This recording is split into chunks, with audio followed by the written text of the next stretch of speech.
Assalamualaikum warahmatullahi wabarakatuh. Waalaikumsalam warahmatullahi wabarakatuh. Bagaimana kabarnya semua adik-adik? Baik, Bu. Alhamdulillah. Oke, hari ini saya akan melanjutkan materi yaitu meniti hidup dengan kemuliaan. Sebelum saya melanjutkan materi ini, saya mau absen dulu. Siap, Bu. Oke. Manisa.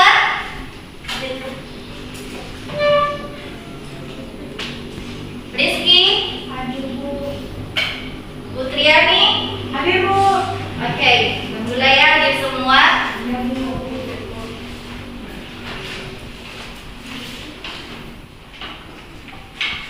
Oke, untuk hari ini bisa HP-nya disimpan di atas meja.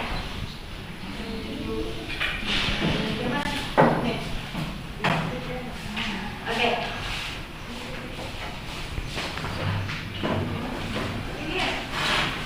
Ayo, dipercepat ya.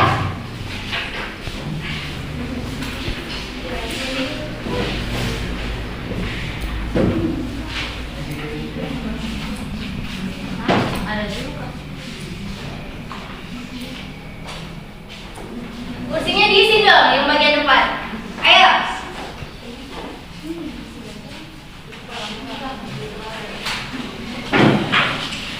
Ayo waktunya dipercepat.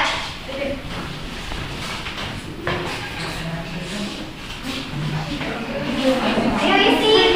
Atau kursinya dikasih ke belakang saja kalau begitu. Bisa.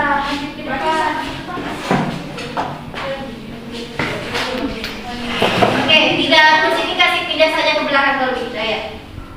Tidak ada yang mau isi kan?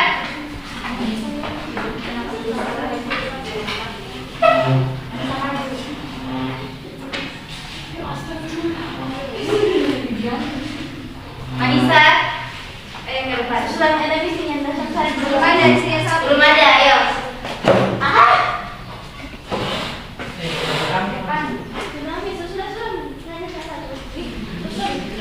Oke. Saya lanjutkan saja materinya ya. Siapkan semua alat tulis menulisnya. Sudah? Sudah, Bu. Oke, judul hari ini meniti hidup dengan kemuliaan. Ada satu kisah, yaitu kisah Nabi Yusuf menjelaskan kisahnya ini yaitu tentang bagaimana Nabi Yusuf waktu masih kecil hingga dia jadi nabi.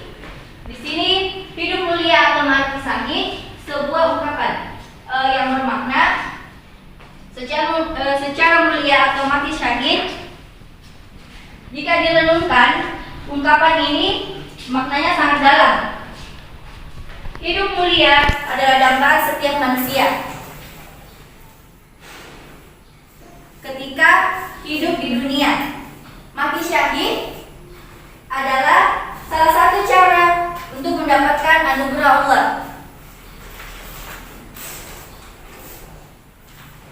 Kelak di akhirat, yaitu surga yang penuh dengan kenikmatan. Jadi, hidup mulia dan mati syahid berada di jalan Allah Subhanahu wa Ta'ala. Agar lebih jelasnya, kisah ini ketika usianya Nabi Yusuf sangat belia, ia dicemplungkan dengan sengaja ke sebuah pendigi atau sumur oleh saudaranya sendiri. Kemudian ketika masih kecil, Nabi Yusuf juga ke Mesir dan menjualnya sebagai hamba sahaya. Untuk beberapa lama ia pun hidup sebagai pembantu di rumah seorang pejabat Mesir. Sejalan dengan usianya yang tumbuh menanjak dewasa, usia pun Nabi Yusuf memang selamat setelah ditemukan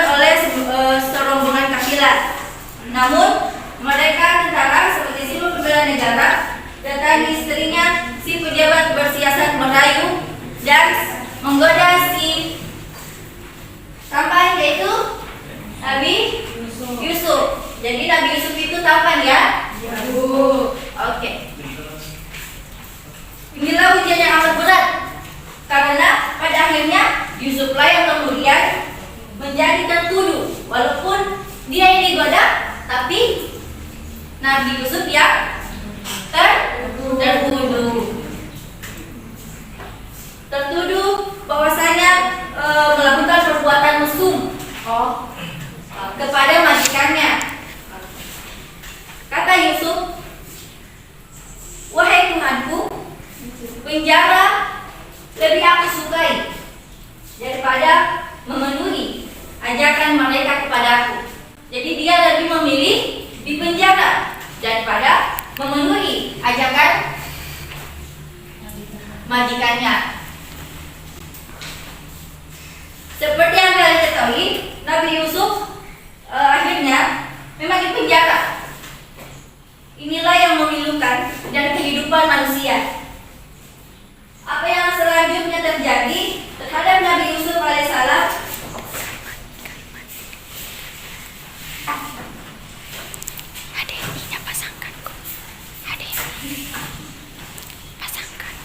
Jadi itu adalah kisah dia mempertemukan kembali Yusuf dengan orang tuanya, saudaranya. Oke, seperti yang kita ketahui, Nabi Yusuf pun akhirnya dipenjara. Inilah episode memilukan dari kehidupan manusia. Oke, apa yang selanjutnya terjadi terhadap Nabi Yusuf alaihissalam? Apakah ia terpuruk dan tenggelam dalam kesengsaraan? Tidak. Tetapi lihatlah, penjara justru menjadi batu ujian terhadap kenabian Yusuf alaihissalam. Hal yang lebih membahagiakannya adalah melalui episode itu Allah Subhanahu wa taala mempertemukan Yusuf dengan orang tua dan saudaranya. Oke, dari kisah itu kita mendapatkan contoh. Oke, dan 3 istilah kunci dari kisah Nabi Yusuf, yaitu ada 3. Yang pertama, menghargai diri. Kedua, berprasangka baik. Ketiga, rasa bersaudara. Oke, mantap. Dari istilah kunci di atas saya akan menjelaskan. Pengendalian diri, mujahadah an-nafs. Pengendalian diri atau kontrol diri adalah menahan diri dari segala perilaku yang dapat merugikan diri dan juga orang lain, seperti sifat serakah. Oke, puasa adalah salah satu sarana mengendalikan diri. Hal tersebut berdasarkan hadis Rasulullah SAW yang artinya, wahai golongan pemuda, barang siapa dari antaramu mampu menikah, hendaklah dia nikah. Yang demikian itu amat menundukkan pemandangan dan amat memelihara kehormatan. Tetapi barang siapa tidak mampu, maka hendaklah dia puasa, karena puasa itu menahan nafsu baginya. Oke, hadis riwayat Bukhari. Oke, contoh. Jadi contohnya itu menjauhkan sifat dengki atau iri hati, memaafkan kesalahan teman dan orang lain, ikhlas terhadap segala bentuk cobaan dan musibah. Kemudian yang keempat, membelanjakan uang untuk hal yang tidak bermanfaat. Oke, jadi yang perempuan yang ditahan ya, jangan semua yang ada di Shopee dibeli. Oke, menahan nafsu dari melakukan perkara yang diharamkan. Oke, pintar. Oke, selanjutnya prasangka baik atau berhubung. Prasangka baik atau huzon berasal dari kata bahasa Arab, yaitu husnu yang artinya baik, dan zat yang artinya prasangka baik. Jadi prasangka baik atau positive thinking dalam terminologi Islam dikenal sebagai istilah husnuzan. Istilah orang yang selalu berpikir Positif. terhadap apa yang telah diperbuat oleh orang lain. Lawan dari sifat ini adalah buruk sangka, yaitu menyangka orang lain melakukan hal-hal tanpa adanya bukti yang benar. Jadi kita tidak boleh menuduh sebelum ada bukti. Kita dalam ilmu akhlak hunuzan dikelompokkan ke dalam 3 bagian, yaitu hunuzan kepada Allah, hunuzan kepada Diri sendiri. dan hunuzan kepada Orang lain. Jadi kita harus berhunuzan kepada Allah Subhanahu Wa ta'ala. Jadi semua yang kita rasakan jangan langsung kita simpulkan bahwa misalnya itu buruk. Ketika kita sakit, jangan menganggap Tuhan itu jahat kepada kita. Jangan sampai Allah memberi kita sakit untuk menghapuskan dosa-dosa kita. Dan berhunuzan kepada diri sendiri. Jadi kita juga harus berprasangka baik kepada diri sendiri. Jadi harus kita positive thinking sama diri kita sendiri. Bahwasanya saya bisa, saya kuat, dan kita harus berpikir positif. Bagaimana orang mau percaya kita kalau kita tidak percaya diri? Oke, dan kita harus berhunuzan kepada orang lain, karena orang lain kita tidak bisa baca hatinya, dan kita pun hatinya kita tidak bisa menetap. Kadang kita bilang kita mau taat, tapi besoknya kita lakukan hal yang buruk. Tidak konsisten. Jadi hatinya kita saja sendiri, kita tidak tahu ke depannya. Karena yang pegang hati kita adalah Allah Subhanahu wa ta'ala. Jadi itulah mengapa kita selalu diingatkan untuk berhunuzan.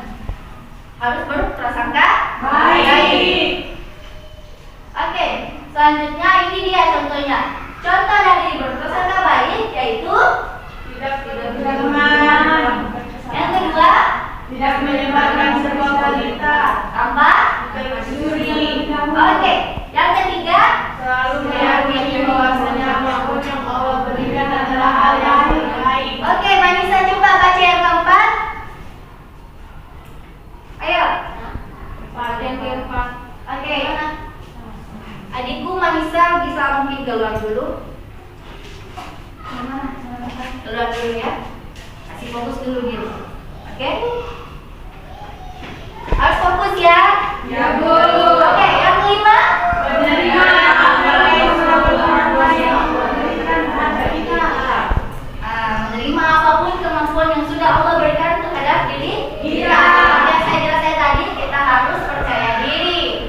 Kan? Oke, yang terakhir bersaudara atau ukhuwah. Persaudaraan ukhuwah dalam Islam dimaksud bukan sebatas hubungan kekerabatan dan faktor keturunan, tetapi yang dimaksud di sini dengan persaudaraan dalam Islam adalah persaudaraan yang diikat oleh tali akidah sesama muslim, dan persaudaraan karena fungsi kemanusiaan sesama manusia makhluk Allah Subhanahu wa ta'ala. Jadi kita bersaudara bukan hanya sebatas bilang kita yang lahir dari rahim ibu, tapi yang namanya kita sesama muslim itu kita bersaudara karena tali akidah sesama muslim. Oke, ini dia contohnya, yaitu yang pertama Menjenguk atau mendoakan, membantu teman. Oke, yang kedua Teman atau saudara yang berselisih. Oke, suara dari laki-laki dulu. Yang ketiga apa nih? Bergaul dengan orang lain dengan tidak memandang suku, Bahasa. dan budaya, Dan agama yang dianutnya. Oke, yang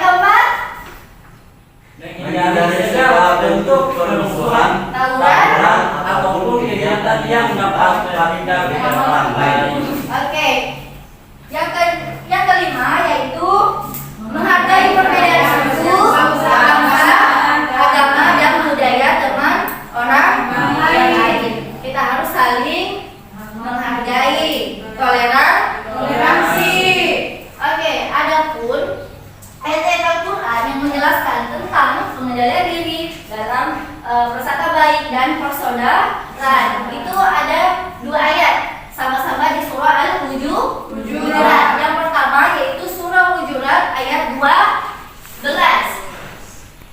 Oke, ada yang bisa membaca di atas? Oke, saya tunjuk. Oke, mungkin yang laki-lakinya saja.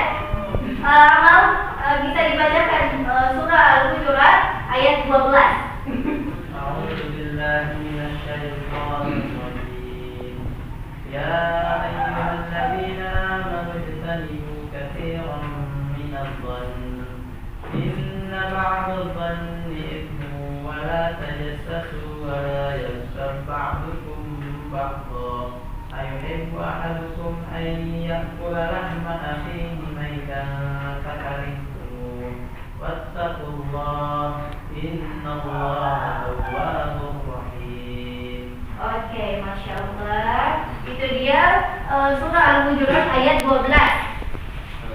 Yang artinya, wahai orang-orang yang beriman, jauhilah banyak dari prasangka, sesungguhnya sebagian prasangka itu dosa.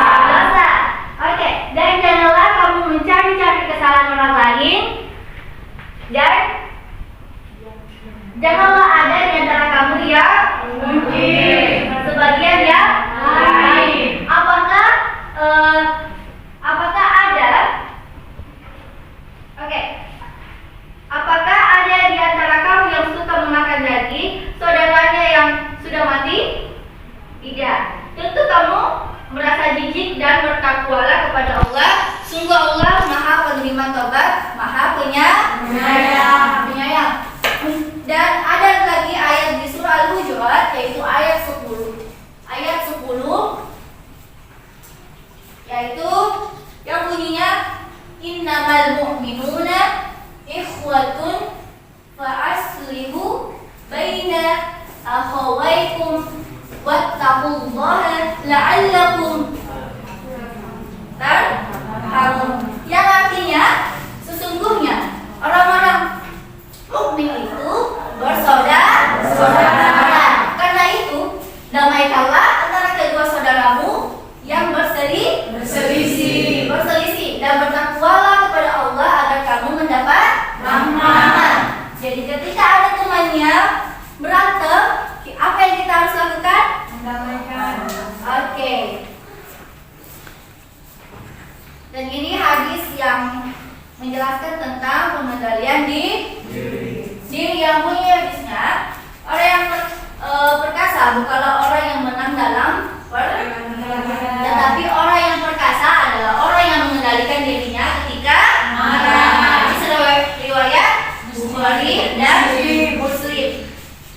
Kemudian ini adalah hadis tentang prasangka baik. Jauhkanlah dirimu dari prasangka buruk, karena sesungguhnya prasangka itu adalah perkataan yang dusta. Hadis riwayat Bukhari. Dan ini hadis yang tentang persaudaraan. Perumpamaan orang-orang mukmin dalam saling mencintai, saling mengasihi, dan saling menyayangi. Seperti satu tubuh. Apabila satu organ tubuh merasa sakit, akan menjalar kepada semua organ tubuh, yaitu tidak bisa tidur dan merasa demam. Hadis riwayat Muslim. Oke, itu dia materi tentang meniti hidup dengan kemuliaan. Oke, mungkin kita bagi kelompok 4 kelompok ya. Menghitung 1 sampai 4 dari sini. 1, 2, 3, 4, 5. 1, 2, 3, 1, 2, 3. Oke. 1 kelompok, 2, 3 orang. Oh, 3 orang. Oke. Cepat dicari kelompoknya sesuai dengan nomor masing-masing. Tiga.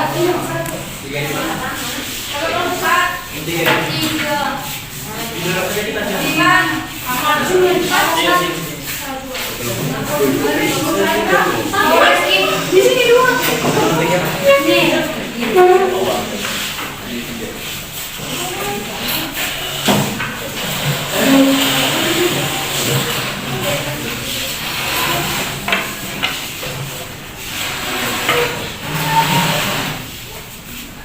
Oke, kelompok 1 yang mana? Contohnya.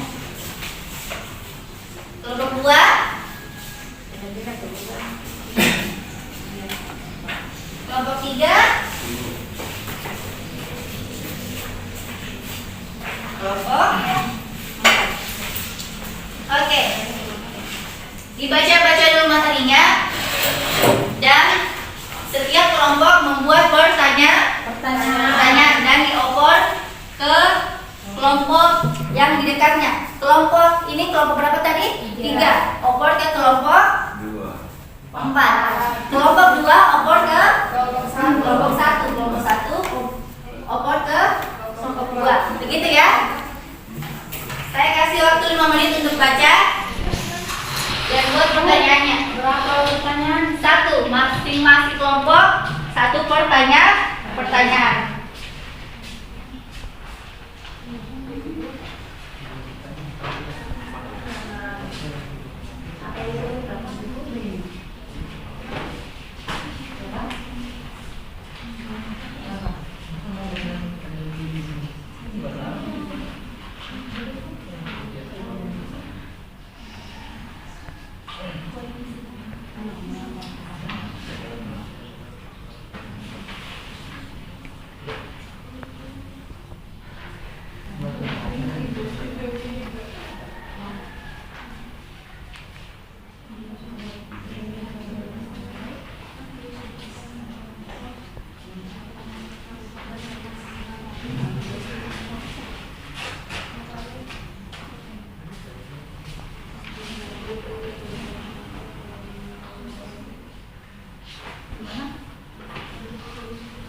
Tukang Ya.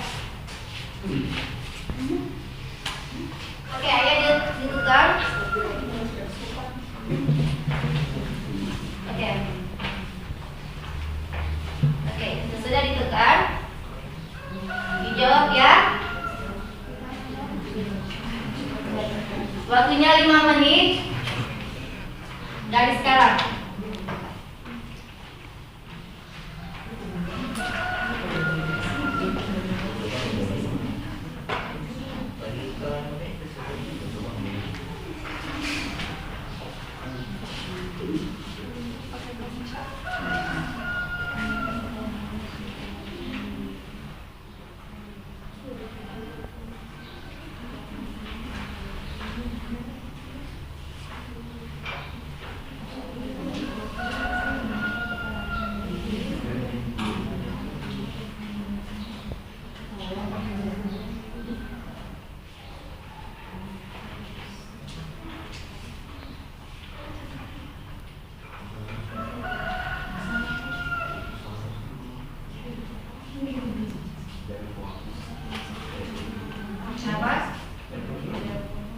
Oke. Silakan.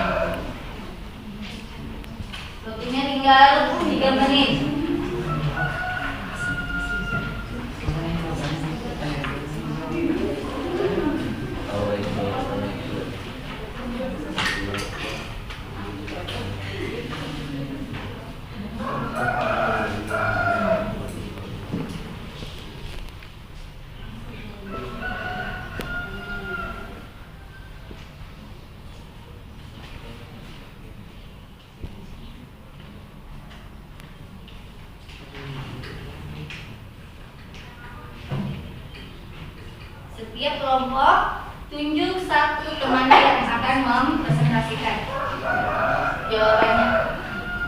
Sudah ada? Ada yang sudah jawab? Belum, Bu.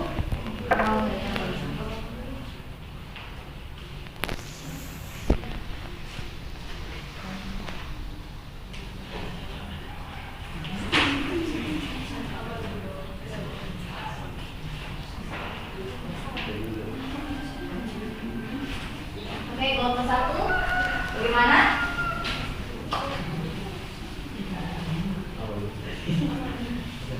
Dulu sih aku di kelompok lain juga. Oke, kelompok yang siap. Kelompok 2. Oke. Silakan naik ke atas. Paparkan jawabannya. Langsung di depan. Ya, naikkan. Ayo.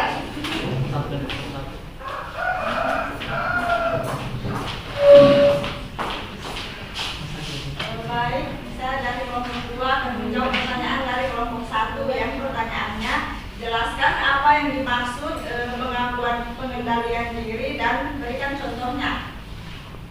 Pengendalian diri sini adalah kemampuan seseorang untuk mengendalikan dirinya sendiri secara sadar agar menghasilkan perilaku yang tidak merugikan orang lain. Dan contohnya itu ada 5. Yang pertama, menjauhi sifat dengki atau iri hati kepada orang lain dengan tidak membalas kedengkian mereka kepada kita. Yang kedua, memaafkan kesalahan teman dan orang lain yang berbuat aniaya kepada kita. Yang ketiga, ikhlas terhadap segala bentuk cobaan dan musibah yang menimpa dengan terus berupaya memperbaiki diri dan lingkungan. Yang keempat, membelanjakan uang untuk hal-hal yang tidak bermanfaat. Dan yang terakhir, menahan nafsu dari melakukan perkara yang diharamkan. Mungkin itu saja. Terima kasih. Berikan tepuk tangan dulu untuk kelompok 2. Oke, itu tadi dia menjelaskan tentang pengendalian diri dan contohnya. Jadi kita harus bisa mengendalikan diri kita. Jadi tidak terpengaruh oleh hawa nafsu. Oke, siapa lagi kelompok yang mau maju? Kelompok 4. Oke, ayo kelompok 4 maju, paparkan jawabannya.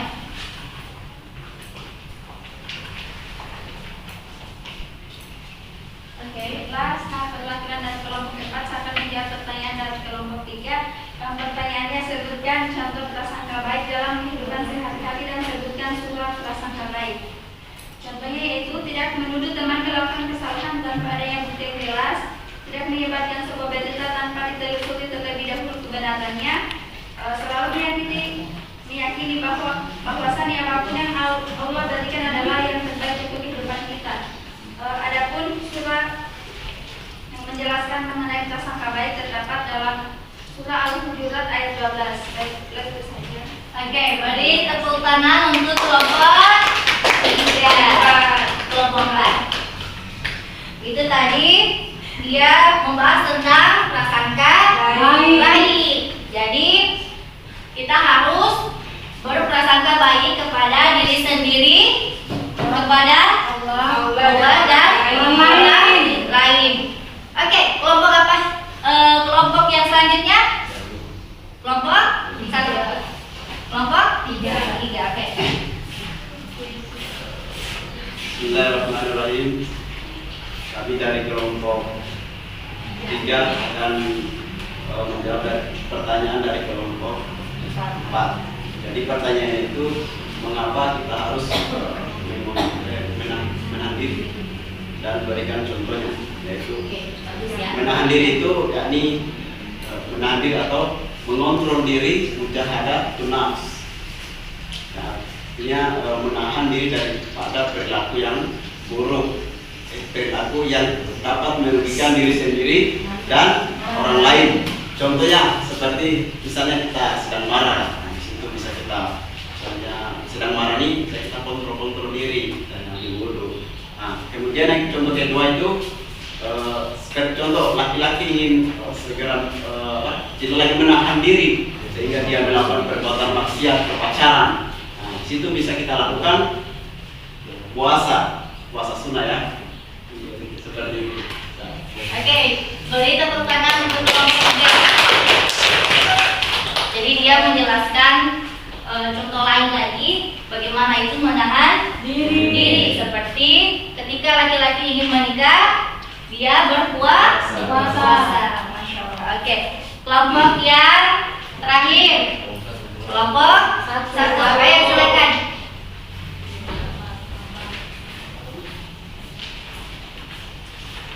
Ya, bismillah. Pertanyaannya, mengapa pengendalian diri itu penting dalam meniti hidup? Nah, kalau kita mengambil dari istilah pengendalian diri itu, yakni mujahadah nafs, menahan diri dari segala pelarian yang dapat merugikan diri sendiri. Nah, olehnya inilah yang menjadi sebab pengendalian diri itu penting, karena kita sebagai manusia memiliki nafsu, dan nafsu selalu mendorong kita kepada perkara yang tidak baik, yang merugikan kita, bahkan bisa menjerumuskan kita dalam perkara atau masuk neraka gitu. Nah, sementara dalam literatur Islam, pengendalian diri itu disebut dengan shaum, berpuasa. Nah, seperti yang disabdakan oleh Rasulullah SAW, bahwasanya wahai golongan pemuda, barang siapa dari antaramu mampu menikah, maka dia menikah. Ya. Kemudian yang demikian itu amat menundukkan pandangan dan amat memelihara kehormatan. Tetapi barang siapa dia mampu, maka hendaklah dia berpuasa. Nah, inilah yang menjadi sebabnya pengendalian diri itu sangat penting bagi kita untuk menjaga kita dari segala bentuk kerugian yang akan kita alami ketika kita mengikuti hawa nafsu kita, tidak bisa mengendalikan diri kita. Mungkin ini dari kami, ya dari kami sekian. Bila bisa berat, Assalamualaikum warahmatullahi wabarakatuh. Waalaikumsalam warahmatullahi wabarakatuh. Tepuk tangan untuk kelompok satu.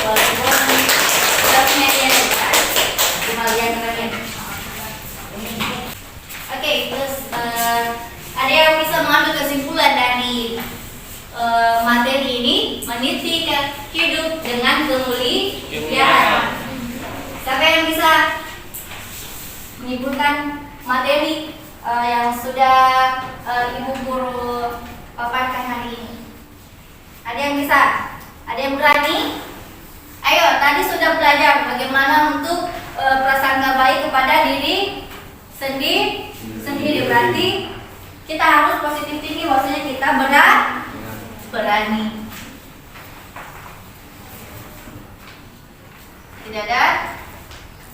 Oke. Ada 3 poin yang saya bisa simpulkan. Yang pertama, pengendalian diri. Kita harus bisa menjaga diri kita dengan menahan hawa nafsu kita agar tidak terikut dengan hawa nafsu. Kemudian yang kedua, yakni husnuzon, berprasangka baik kepada Allah, kepada saudara kita, agar kita tidak kemudian salah bertingkah, salah berkata kepada Allah maupun saudara kita. Kemudian yang terakhir, yakni ukhuwah, menjaga persaudaraan kita sebagai mana sesama muslim yang dihukumkan oleh Allah Subhanahu wa taala. Innamal mu'minuna ikhwatun fa aslihu baina akhawaykum fattaqullaha la'allakum turhamun. Nah, mungkin yang dapat saya sampaikan kepada Aksi. Oke. Berikan tepuk tangan untuk Mama. Oke. Mungkin itu saja untuk materi hari ini. Jadi kesimpulannya, kita harus mengendalikan diri dan harus berprasangka